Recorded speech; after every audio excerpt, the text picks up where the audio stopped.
Russie et Ukraine d'accord sur un cessez-le-feu pour l'évacuation des civils aujourd'hui. Hier, 5000 personnes ont pu quitter la ville de Soumy, d'autres sont restées bloquées à Mariupol. Washington a rejeté l'offre de Varsovie. La Pologne proposait de fournir des avions de chasse aux États-Unis pour les livrer à l'Ukraine. Les efforts diplomatiques des Occidentaux se poursuivent. Hier, Emmanuel Macron s'est entretenu avec Anthony Blinken, Olaf Scholz et Xi Jinping.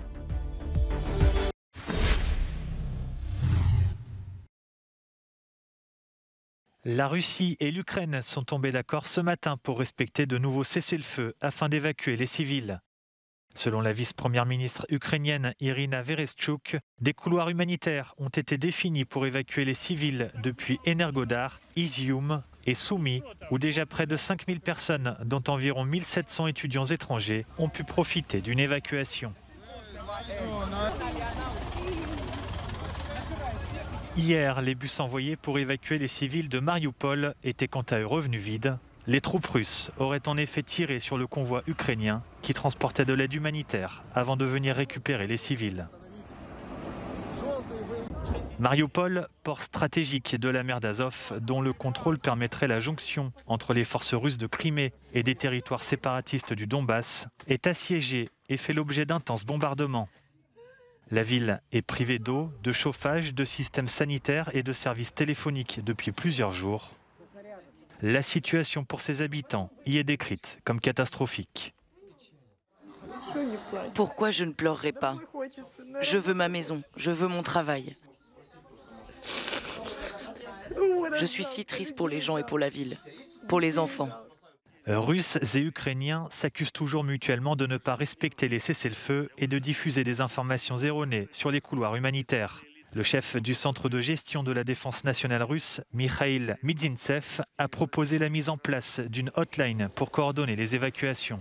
Les bombardements nocturnes s'intensifient également autour de Kiev, où d'autres couloirs humanitaires doivent être instaurés, notamment à Boutcha, Irpin et Gostomel, alors qu'un assaut imminent des forces russes sur la capitale ukrainienne serait en préparation. Inquiétude autour des centrales nucléaires en Ukraine. L'Agence internationale de l'énergie atomique dit avoir perdu le contact avec les systèmes contrôlant les matériaux nucléaires de Tchernobyl. Depuis l'invasion de l'Ukraine par la Russie et la prise de contrôle de la centrale, plus de 200 techniciens et gardes sont bloqués sur site et travaillent sans relâche sous surveillance. Inquiète, l'AIEA a demandé à la Russie d'autoriser le personnel à effectuer des rotations, le repos et les horaires fixes étant essentiels à la sécurité. L'armée russe occupe également depuis quelques jours la centrale nucléaire de Zaporizhia. Selon la garde nationale russe, la plus importante centrale d'Europe serait sous contrôle et fonctionnerait normalement, l'administration du site continuant à remplir ses fonctions. Lors de la prise de la centrale vendredi dernier, les frappes de l'artillerie russe auraient selon Kiev provoqué un incendie. Moscou nie toujours en être à l'origine. C'est une proposition qu'ils considèrent comme non viable. Les États-Unis ont rejeté l'offre du gouvernement polonais. Varsovie proposait de fournir des avions de chasse à l'armée américaine pour ensuite les livrer aux forces ukrainiennes. Dans un tweet, le porte-parole du Pentagone a déclaré que les États-Unis continueront à consulter la Pologne et leurs autres alliés de l'OTAN sur cette question et les difficiles défis logistiques qu'elle représente. Mais la proposition de la Pologne n'est pas tenable. Cette proposition a également surpris les États-Unis. La Pologne avait affirmé être prête à déplacer sans délai et gratuitement tous ses avions pour les mettre à la disposition du gouvernement américain. Mais selon Washington, Moscou pourrait considérer qu'une telle assistance militaire est une implication directe de l'OTAN dans la guerre avec l'Ukraine. Les capacités de ces MiG-29 correspondent le plus aux besoins de l'Ukraine pour combattre la Russie. Ce sont d'ailleurs les seuls avions de combat de conception russe que les pilotes ukrainiens pourraient manier sans formation préalable. Le gouvernement polonais a invité les autres États membres de l'OTAN qui détiennent ces avions à suivre son exemple.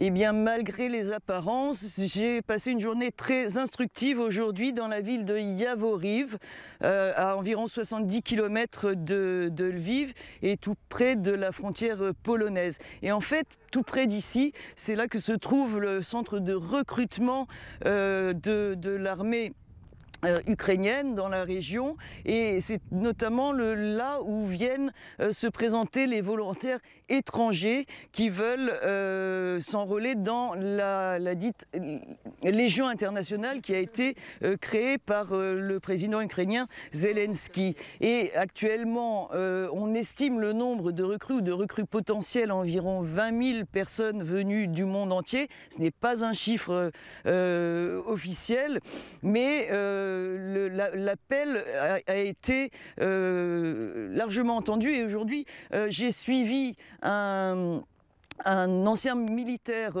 franco-ukrainien, enfin français d'origine, avec des origines ukrainiennes, qui venait se renseigner sur les conditions de ce recrutement. Il me disait que le processus n'était pas encore bien clair. Il pense qu'il faut surtout des gens qui, comme lui, pourraient aider à la formation, à la logistique, à l'organisation de troupes plutôt que sur le terrain. Les militaires ukrainiens sont extrêmement prudents. Ils ont peur des infiltrations et des identifications possibles de tout site militaire par les forces russes. Donc il y a une extrême vigilance et en tout état de cause, l'armée ici se prépare. On me dit que puisque la ville et la région n'est pas encore sous attaque russe, eh bien on a le temps de définir une stratégie et de se préparer au combat si il arrive jusqu'ici. Cependant, ce qu'on m'a dit aussi, c'est que si Vladimir Poutine décidait de s'attaquer à Lviv et à la région de Lviv, eh bien, il n'y aurait pas de quartier, il n'essaierait pas de contrôler la ville, mais de la raser tout simplement. Donc, il y a une extrême vigilance dans cette zone jusqu'alors sécure et calme d'Ukraine. Les militaires, m'ont-ils dit, sont prêts à tout ce qui pourrait advenir. Valérie Goria de Yavoriv, à l'ouest de l'Ukraine, pour Euronews. Les efforts des Occidentaux pour tenter de mettre fin à la guerre en Ukraine se poursuivent. Hier après-midi, le secrétaire d'État américain Antony Blinken a conclu sa tournée européenne par des débriefings à l'Elysée avec le ministre des Affaires étrangères Jean-Yves Le Drian et le président Emmanuel Macron. Objectif de la visite, faire le point sur les efforts diplomatiques en cours pour réduire la violence et mettre un terme à la guerre déclenchée par la Russie. Un peu plus tôt dans la journée, Emmanuel Macron avait tenu une vidéoconférence inédite à trois avec le chancelier allemand Olaf Scholz et le président chinois Xi Jinping. Alors que Pékin, proche de Moscou, occupe une position ambiguë depuis le début du conflit, Xi Jinping a affirmé soutenir les efforts de la France et de l'Allemagne pour parvenir à un cessez-le-feu et garantir l'accès de la population civile à l'aide humanitaire. Antony Blinken était quant à lui en visite en Estonie. Durant son séjour en Europe, le chef de la diplomatie américaine s'est employé à apporter son soutien aux pays membres de l'OTAN. Comme je l'ai dit hier, en Lituanie et en Lettonie, le peuple estonien qui a vécu des décennies d'occupation soviétique comprend de manière profonde combien la guerre non provoquée et injustifiée de la Russie en Ukraine est mauvaise, combien le monde doit défendre le droit de l'Ukraine à exister en tant que pays démocratique souverain et libre de choisir son propre avenir. Les Occidentaux s'accrochent toujours à l'espoir de résoudre ce conflit par la voie diplomatique.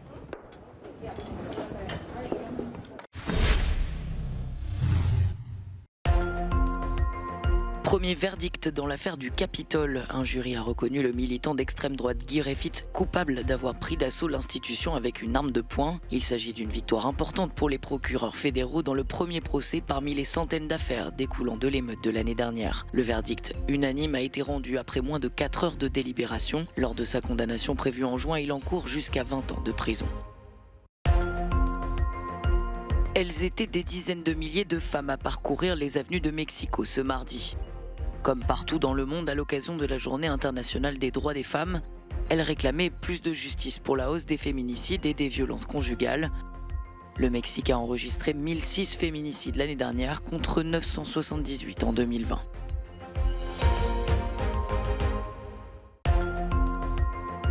Les Sud-Coréens aux urnes ce mercredi, 44 millions d'électeurs élisent le successeur du président Moon Jae-in. Il sera connu en fin de matinée.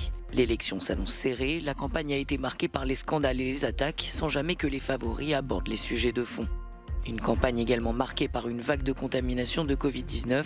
Le pays a dû s'adapter pour permettre à tous les inscrits d'aller voter.